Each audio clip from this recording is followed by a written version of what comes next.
এয়া আকাশবাণী গুৱাহাটী সন্ধিয়াৰ আঞ্চলিক বাতৰি পঢ়িছো অৰুণিমা গোস্বামীয়ে আৰু মোৰ সৈতে আছে ভাস্বতী দেৱী।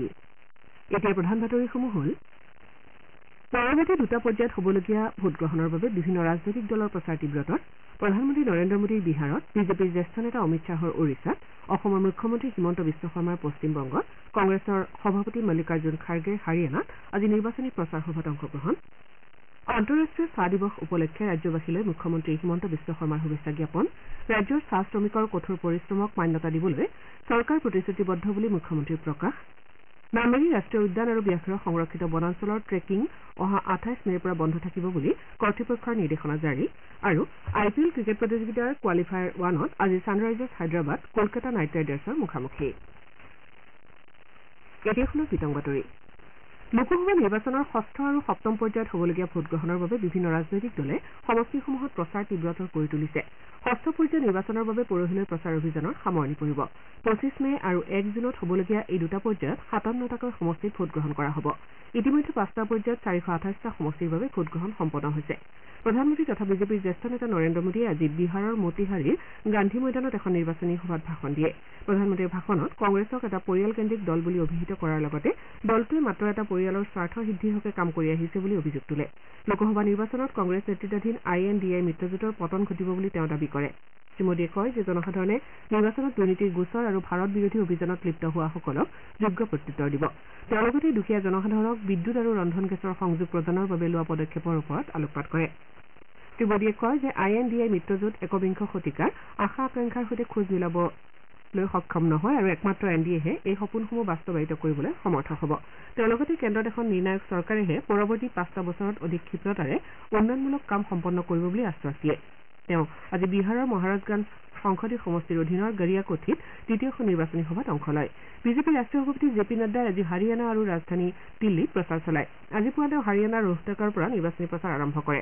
তেওঁ জিন্দাত এটা ৰোড শ্ব'ত অংশ লোৱাৰ পাছত দিল্লীলৈ ৰাওনা হয়। আজি সন্ধিয়া তেওঁ দিল্লীত কেইবাখনো ৰাজহুৱা সভাত সম্বোধন কৰিছে। একেদৰে দলৰ নেতা তথা কেন্দ্ৰীয় মন্ত্ৰী অমিত শ্বাহে আজি ওড়িশাৰ সম্বলপুৰ কেন্দুঝাৰ আৰু ঢেংকানালত ৰাজহুৱা সভাত ভাষণ দিয়ে। তেওঁ বিয়লি নায়াগড়ত এখন ৰাজহুৱা সভাক সম্বোধন কৰে। কংগ্ৰেছ দলৰ সভাপতি মল্লিকাৰ্জুন খাৰ্গে আজি হাৰিয়ানাত নিৰ্বাচনী প্ৰচাৰ সভাত অংশ লয়। তেওঁ চণ্ডীগড়ত এখন সংবাদমেলকো সম্বোধন কৰে। জনসভাত দিয়া ভাষণত শ্ৰীখাৰ্গে NDA চৰকাৰে বিগত 10 বছৰত কৃষক আৰু সেনা জোৱানসকলক সুবিধাৰ পৰা বঞ্চিত কৰিছে বুলি উল্লেখ কৰে। চৰকাৰে গ্ৰহণ কৰা অগ্নিবীৰ যোজনাই সেনাবাহিনীত ভৰ্তি হ'বলৈ প্ৰস্তুতি চলাই থকা হাৰিয়ানাৰ যুৱকসকলৰ যাত্ৰাত প্ৰতিবন্ধকতাৰ সৃষ্টি কৰিছে বুলি তেওঁ মন্তব্য কৰে। ইফালে মুখ্যমন্ত্ৰী হিমন্ত বিশ্ব শৰ্মাই আজি পশ্চিমবংগৰ মথুৰাপুৰ লোকসভা সমষ্টিৰ লগতে ৰাজ্যখনৰ কেইবাখনো নিৰ্বাচনী প্ৰচাৰ সভাত অংশ লয়।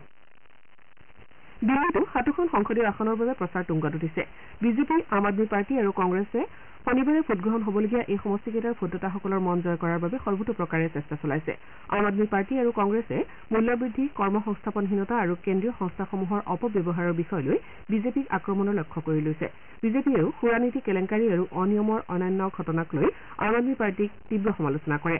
আম আদমী পাৰ্টিৰ আহ্বায়ক তথা দিল্লীৰ মুখ্যমন্ত্ৰী অৰবিন্দ কেজৰিৱালে উত্তৰ পূব দিল্লীত এটা ৰোড শ্ব'ত অংশ লয়। দিল্লী কংগ্ৰেছৰ সভাপতি দেৱেন্দ্ৰ যাদৱ আৰু অন্যান্য নেতাসকলে মহানগৰখনৰ বিভিন্ন অংশত প্ৰচাৰ অব্যাহত ৰাখিছে। ৰাজ্যত লোকসভা নিৰ্বাচনৰ ভোটগ্ৰহণ প্ৰক্ৰিয়া শেষ হোৱাৰ পাছতে শাসকীয় বিজেপিৰ সহযোগী অসম গণ পৰিষদে হ'বলগীয়া পঞ্চায়ত নিৰ্বাচন আৰু উপ নিৰ্বাচনৰ প্ৰস্তুতি আৰম্ভ কৰিছে। দলটোৰ নেতৃবৰ্গই তৃণমূল পৰ্যায়ৰ কৰ্মীসকলক উপ নিৰ্বাচন অনুষ্ঠিত হ'বলগীয়া বিধানসভা সমষ্টিকেইটাত তৎপৰতাৰে প্ৰস্তুতি আৰম্ভ কৰিবলৈ নিৰ্দেশ দিয়ে। অসম গণ পৰিষদ দলে হৈ যোৱা লোকসভা নিৰ্বাচনত অন্ততঃ এখন আসন লাভ কৰিব বুলি আশা প্ৰকাশ কৰিছে।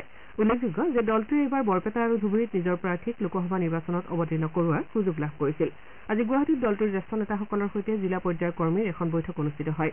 এই বৈঠকত পঞ্চায়ত নিৰ্বাচন আৰু উপ নিৰ্বাচনসমূহত দলে পালন কৰিবলগীয়া ভূমিকা সন্দৰ্ভত আলোচনা কৰা হয়। উল্লেখযোগ্য যে যোৱা বছৰৰ ডিচেম্বৰ মাহতে ৰাজ্যত পঞ্চায়ত নিৰ্বাচন অনুষ্ঠিত হোৱাৰ কথা আছিল যদিও লোকসভা নিৰ্বাচনৰ বাবে এই নিৰ্বাচন পিছুৱাই দিয়া হৈছিল। আজি আন্তৰ্জাতিক চাহ দিৱস উদযাপন কৰা হৈছে। বিশ্বৰ বিভিন্ন প্ৰান্তৰ মানুহে দৈনন্দিন জীৱন পুৱাৰ একাপ চাহেৰে আৰম্ভ কৰে। চাহে দেহমনৰ অৱসাদ দূৰ কৰা বুলি কোৱা হয় বাবে অসমৰ লগতে বিশ্বৰ বিভিন্ন ঠাইৰ মানুহৰ বাবে চাহ আটাইতকৈ প্ৰিয় পানীয় হিচাপে পৰিগণিত হৈ আহিছে। সম্প্ৰতি বজাৰত সাধাৰণ চাহৰ লগতে সেউজ চাহেও জনপ্ৰিয়তা অৰ্জন কৰিছে। স্বাস্থ্য ৰক্ষাৰ দিশত এই চাহৰ গুৰুত্বৰ বিষয়ে উপলব্ধি কৰি স্বাস্থ্য সচেতন লোকসকলে এই চাহ ব্যৱহাৰ কৰা দেখা গৈছে। 200 বছৰীয়া অসমৰ চাহ উদ্যোগে ৰাজ্যখনৰ অৰ্থনৈতিক ভেটি টনকিয়াল কৰাৰ সমান্তৰালভাৱে কৰ্মসংস্কৃতি বিকাশতো ভূমিকা গ্ৰহণ কৰি আহিছে। ৰাজ্যখনৰ বিভিন্ন প্ৰান্তত আজি এই উপলক্ষে অনুষ্ঠানৰো আয়োজন কৰা হয়। চৰাইদেউ জিলাৰ এহাল স্বামী স্ত্ৰীয়ে প্ৰস্তুত কৰা সেউজ চাহপাতে শেহতীয়াকৈ বজাৰ দখল কৰিবলৈ সমৰ্থ হৈছে। জিলাখনৰ নিমনাগড় ইকৰাণী গাঁৱৰ মমি লাহন আৰু কুশল আহন নামৰ দম্পতীয়ে নিজৰ বাসগৃহৰ চৌহদত জৈৱিক পদ্ধতিৰে সেউজ চাহপাত প্ৰস্তুত কৰি স্বাৱলম্বী হোৱাৰ লগতে কেইবাটাও পৰিয়ালৰ উপাৰ্জনৰ ক্ষেত্ৰত সহায়ৰ হাত আগবঢ়াইছে। এই দম্পতীয়ে দৈনিক 10 কিলোগ্ৰামকৈ শুকান সেউজ চাহপাত প্ৰস্তুত কৰি 2,000 টকাৰ পৰা 20,000 টকা পৰ্যন্ত দৰত বিক্ৰী কৰি আহিছে।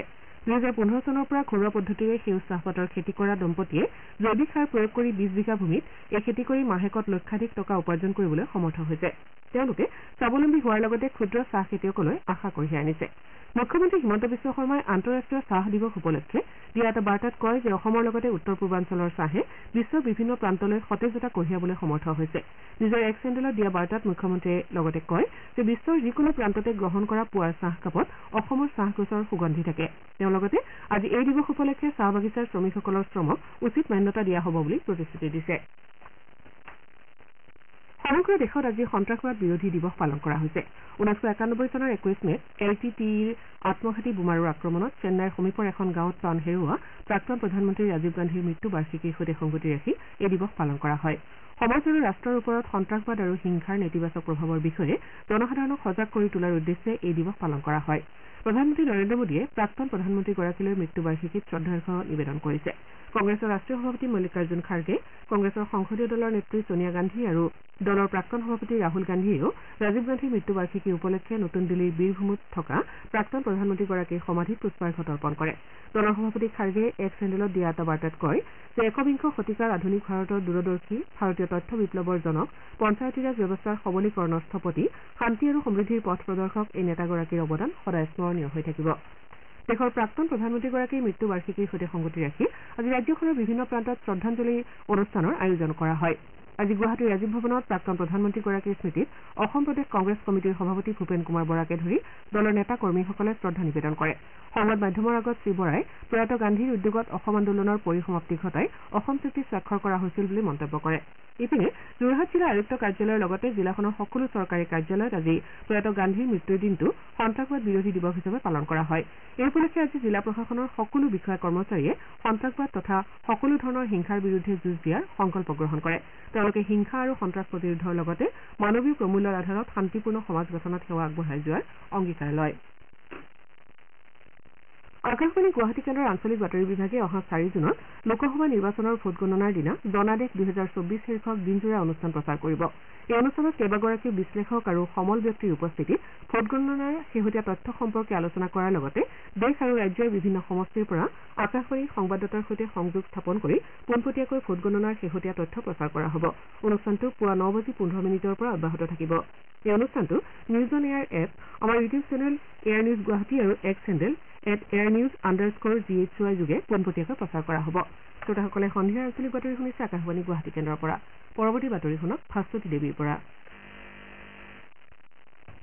নামেৰী ৰাষ্ট্ৰীয় উদ্যান আৰু ব্যাঘ্ৰ সংৰক্ষিত বনাঞ্চলৰ ট্ৰেকিং অহা 28 মে'ৰ পৰা বন্ধ থাকিব। উদ্যান কৰ্তৃপক্ষ আৰু ৰাষ্ট্ৰীয় ব্যাঘ্ৰ সংৰক্ষিত প্ৰাধিকৰণে এই সন্দৰ্ভত নিৰ্দেশনা জাৰি কৰিছে। পৰৱৰ্তী নিৰ্দেশনা নিদিয়া পৰ্যন্ত এই নিৰ্দেশনা কাৰ্যকৰী হৈ থাকিব বুলি পশ্চিম অসম বন্যপ্ৰাণী সংমণ্ডলৰ বন বিষয়াই জানিবলৈ দিছে। ৰাজ্য চৰকাৰৰ তত্বাৱধানত জনস্বাস্থ্য কাৰিকৰী বিভাগ শোণিতপুৰৰ উদ্যোগত তেজপুৰত 3দিনীয়াকৈ অনুষ্ঠিত হোৱা সহকাৰী কাৰ্যবাহী অভিযন্তাসকলৰ অধিৱেশনৰ আজি সামৰণি পৰে। তেজপুৰৰ কনভেনশ্যন চেণ্টাৰত অনুষ্ঠিত হোৱা এই অধিৱেশনত জল জীৱন মিছনৰ সম্পদসমূহৰ যত্ন আৰু সেৱা প্ৰদানৰ ক্ষেত্ৰত প্ৰযুক্তিগত উদ্ভাৱন বিষয়ত আলোচনা কৰা হ'ব।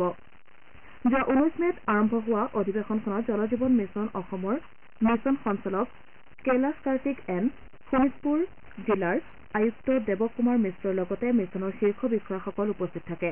এই অধিৱেশনত জনস্বাস্থ্য কাৰিকৰী বিভাগৰ ৰাজ্যৰ 4টা সংমণ্ডলৰ প্ৰায় 100 গৰাকী অভিযন্তাই অংশগ্ৰহণ কৰে। আজি সাংস্কৃতিক বৈচিত্ৰ্য দিৱস বিশ্বজুৰি উদযাপন কৰা হৈছে। আলোচনা আৰু বিকাশৰ লক্ষ্যৰে উদযাপন কৰা এই দিৱসে বিশ্বৰ বিভিন্ন প্ৰান্তত সাংস্কৃতিক বৈভৱক প্ৰতিফলিত কৰাই নহয়, ইয়াৰ দ্বাৰা শান্তি আৰু বহনক্ষমৰ উন্নয়নৰ ক্ষেত্ৰত আন্তঃ সাংস্কৃতিক বিনিময়ৰ গুৰুত্ব সন্দৰ্ভতো সজাগতা সৃষ্টি কৰা হয়। বিশ্বৰ সাম্প্ৰতিক 90% সংঘাতেই আন্তঃ সাংস্কৃতিক বিনিময় বা আলোচনাৰ অভাৱৰ বাবে সৃষ্টি হোৱা বুলি কোৱা হয়। এই ক্ষেত্ৰত শান্তি প্ৰতিষ্ঠা আৰু ফলপ্ৰসূ সহযোগিতাৰ বাবে আন্তঃ সাংস্কৃতিক আলোচনাক শক্তিশালী কৰি তোলাত প্ৰাথমিক গুৰুত্ব আৰোপ কৰাৰ প্ৰয়োজন হৈছে। ইউনেস্কোৱে সাংস্কৃতিক আৰু সৃষ্টিশীল খণ্ড হৈছে বিশ্বজোৰা বিকাশৰ আটাইতকৈ শক্তিশালী উপাদান। এই ক্ষেত্ৰত সমগ্ৰ বিশ্বত 48 মিলিয়নৰো অধিক নিযুক্তি সম্ভৱ হৈ উঠিছে আৰু ইয়াৰে আধাতকৈ বেছি পদত মহিলা অধিষ্ঠিত হৈ আছে। আনহাতে সাংস্কৃতিক ক্ষেত্ৰখনত 30 বছৰৰ তলত বৃহৎ সংখ্যক যুৱক যুৱতী নিয়োজিত হৈ আছে। অৱশ্যে ৰাজহুৱা নীতি আৰু আন্তৰ্জাতিক সহযোগিতাৰ ক্ষেত্ৰত এই সাংস্কৃতিক আৰু সৃষ্টিশীল খণ্ডই প্ৰয়োজনীয় গুৰুত্ব পোৱাৰ পৰা বঞ্চিত হৈ আছে। চামগুৰি জিলাৰ কলবস্তি গাঁৱত হাতী আৰু মানুহৰ সংঘাত দূৰ কৰিবলৈ বন বিভাগে পৰীক্ষামূলক ব্যৱস্থা গ্ৰহণ কৰিছে। বিভাগে প্ৰকৃতিপ্ৰেমী সংস্থা আৰণ্যকৰ সহযোগত গাঁওখনত প্ৰথমবাৰৰ বাবে নেমু ফেন্সিং দিয়াৰ ব্যৱস্থা কৰিছে। তামুলপুৰ উত্তৰাঞ্চলৰ কেইবা ঠাইতো এনে ফেন্সিং দিয়াৰ পৰিকল্পনা কৰা হৈছে বুলি উদ্যোক্তাসকলে প্ৰকাশ কৰিছে।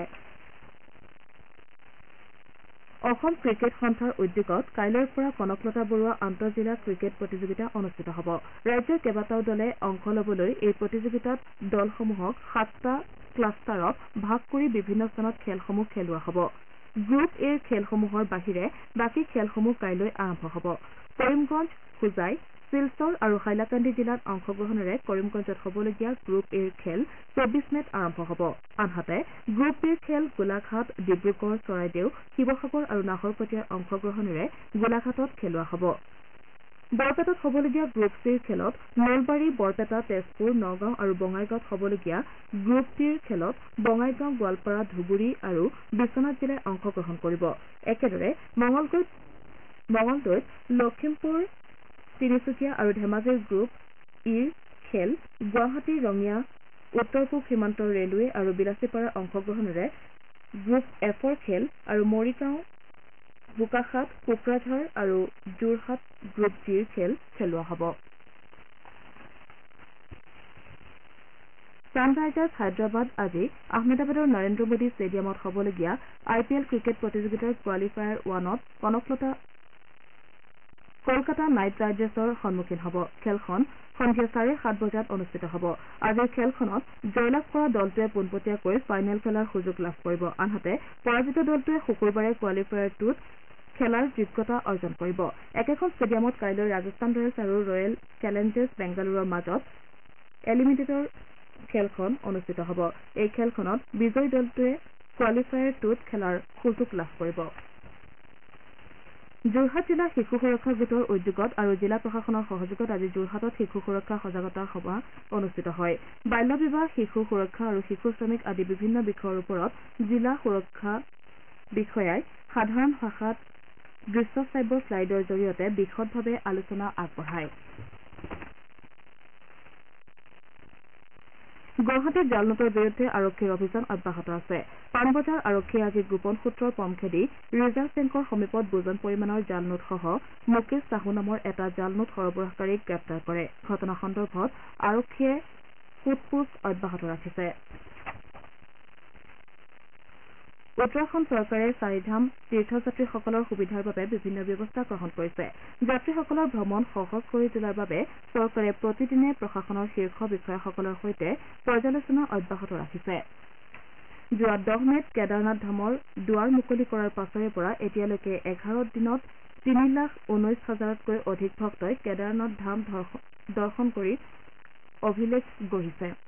কেদাৰনাথ যাত্ৰাৰ সময়ত পাটা, সোণপ্ৰয়াগ, গৌৰীকুণ্ড আদি অঞ্চলত ভক্তৰ অতিমাত্ৰা ভিৰৰ প্ৰতি লক্ষ্য ৰাখি প্ৰশাসনে নিৰাপত্তা সুনিশ্চিত কৰিবৰ বাবে তীৰ্থযাত্ৰীসকলক আগস্ত্যমুনি আৰু অন্যান্য স্থানত ৰখাৰ ব্যৱস্থা কৰিছে।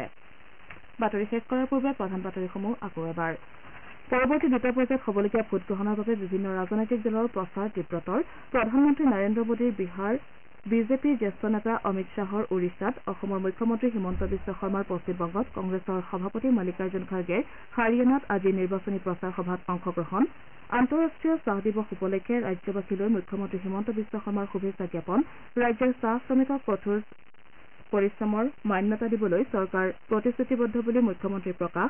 নামেৰী ৰাষ্ট্ৰীয় উদ্যান আৰু ব্যাঘ্ৰ সংৰক্ষিত বনাঞ্চলৰ ট্ৰেকিং অহা 28 মেৰ পৰা বন্ধ থাকিব বুলি কৰ্তৃপক্ষৰ নিৰ্দেশনা জাৰি। আৰু IPL ক্ৰিকেট প্ৰতিযোগিতাত কোৱালিফায়াৰ 1ত আজি ছানৰাইজাৰ্ছ হায়দৰাবাদ কলকাতা নাইট ৰাইডাৰ্ছৰ মুখামুখি। আমাৰ এতিয়াৰ বাতৰি ইমানতে অন্ত পৰিল।